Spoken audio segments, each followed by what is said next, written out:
Bilang simbolo ng matatag na suporta at taus-pusong pagmamahal kay dating Pangulong Rodrigo Duterte, nagtipon ang kanyang taga-suporta para magtanim ng libu-libong punla ng punong bakawan. Milyong-milyong Pilipino mula sa iba't ibang panig ng mundo ang buong tapang na nagpahayag ng kanilang suporta at saloobin para kay dating Pangulong Rodrigo Duterte na ngayon ay nasa kustudiya ng International Criminal Court sa The Hague, Netherlands. Sa gitna ng mga kontrobersya at hamon, hindi napigilan ang damdamin ng mga taga-suporta. Marami ang gumamit ng social media bilang plataporma ng kanilang paninindigan, pagbubuhos ng damdamin at panawagan ng pagkakaisa. Hindi rin nag-atubiling lumabas sa kalsada ang iba at nakiisa sa mga mapayapang kilos protesta sa iba't ibang panig ng bansa, bitbit ang paniniwala at pag-asang patuloy nilang ipinaglalaban. Maging ang mga overseas Filipino workers ay hindi rin nagpahuli sa kabila ng distansya at pagod sa trabaho sa ibang bansa.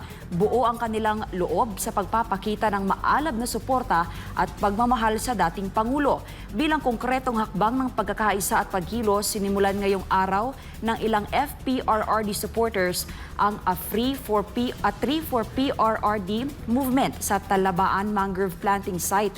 Taglay nito ang temang Let's Keep Planting Hope, One Tree at a Time, na nagsisilbing panawagan sa patuloy na pagtatanim hindi lang ng punla ng bakawan kundi ng pag-asa, pagkakaisa at paninindigan. Makikita sa isang Facebook post ng netizen ang mga kalahok nakasuot ng berdeng damit, bitbit ang mga punla ng bakawan na umabot sa 3,000.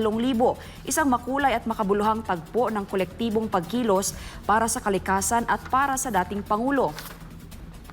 Walang pinipiling edad, bata man o matanda, hindi inalintana ang tindi ng init ng araw. Ang mahalaga, may ambag sila sa adhikain ng pagkakaisa at pangangalaga sa kapaligiran. Samantala, layunin ng inisyatibang ito na pasiglahin ang pangangalaga sa kalikasan, mapatatag ang ating mga likas na depensa laban sa sakuna, at higit sa lahat, magtanim ng pag-asang sabay-sabay na hinahangad ng mga Pilipino.